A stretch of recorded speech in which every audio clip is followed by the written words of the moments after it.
Mike from No Bragging Rights, and we're here to tour the UK and Europe.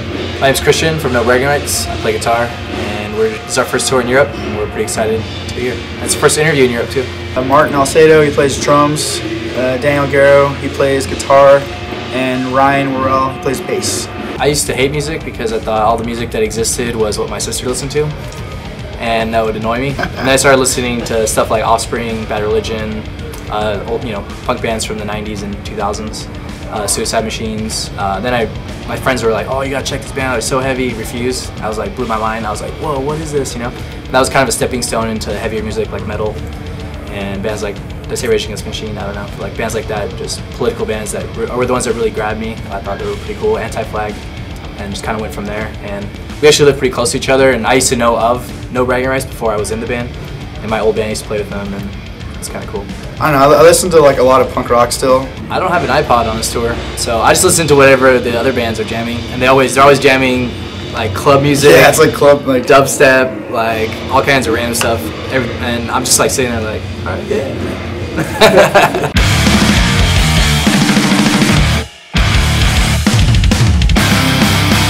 But we have a song like the one we close with. It's called Hope Theory, and it's just talking about depression and like suicide and all that stuff.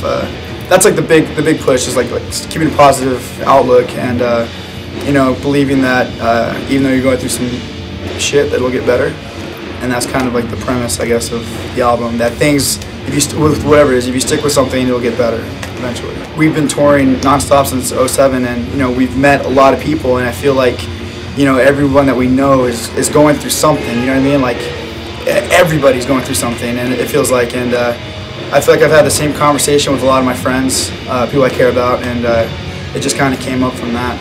You can look into it whatever you want, but it could also be something like not falling into the norm and not believing what's put in front of you, kind of thing. So we've been approached a lot based on the song and based on what we say on stage too. This sounds weird, but I'd say on the last tour we did, there's probably in a week, like in any show, there could be 1 to 2 people like in tears, like during our set, which is weird because it's hardcore, and it's not just like I said, not just girls. It's like dudes, friends of ours. It's great. It's overwhelming, but I feel very unqualified. But at the same time, I'm honored, and I'm very like it takes a lot of strength to share that, and I admire that from people, and it kind of inspires me to keep the message and to want to listen. I guess supporting people and soldiers is different than supporting the politics behind the reasoning of being there. It's completely different. You're gonna try things, and you're gonna fail, or you're gonna go and do something, and it's gonna blow up in your face, or it's going to change you. But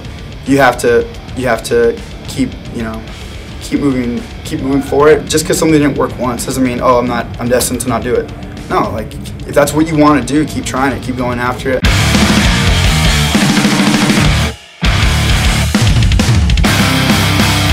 On this album, it's not so much about the things that that are upsetting me or whatever. It's more about like what's going on in our life. Like I talk about that song Hope Theory. It's about our friends that I talk to on a daily basis throughout the United States. The title track, Cycles, is basically a conversation I had with my dad that I didn't even know until about 2 years ago, who was abused.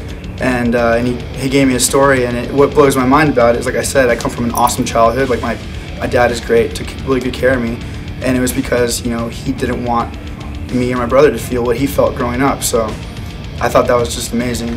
My dad became a superhero after that. The whole thing is that everybody's going through something, and everyone's dealing with things, but as long as you work hard and just keep persevering, you're gonna get over whatever hump it is or whatever trial you're going through. I disconnect from everything else, and it's right there. Whatever's going on at that moment, that's what it is, and that's what I'm 100% in. Every show is different. That's one of the exciting things that I like about being in a band, is that you could play in front of 5 people one day and 5,000 the next day. And you could have completely polar opposite experiences, and sometimes you have polar opposite experiences in the same day. You could have a horrible day, everything goes wrong, and then you get on stage, and then you're just like, wow, this is why I'm actually here. I remember why. In the States, we drive ourselves everywhere. This is our first time in a bus, and it's awesome. Europe's way smaller, and people, I don't know, they're a lot friendlier because they know that you came from pretty far, to be there. In US tours, because all the drives are so big, and then you have all the bands drive themselves, unless you're like, a massive band in a bus. But like here, since we're all sharing one together, we all get to hang out like every day. And It's fun. Yeah, I'd say it's more fun. Yeah, it's way fun. I am excited to go home and like tell my friends how cool it was.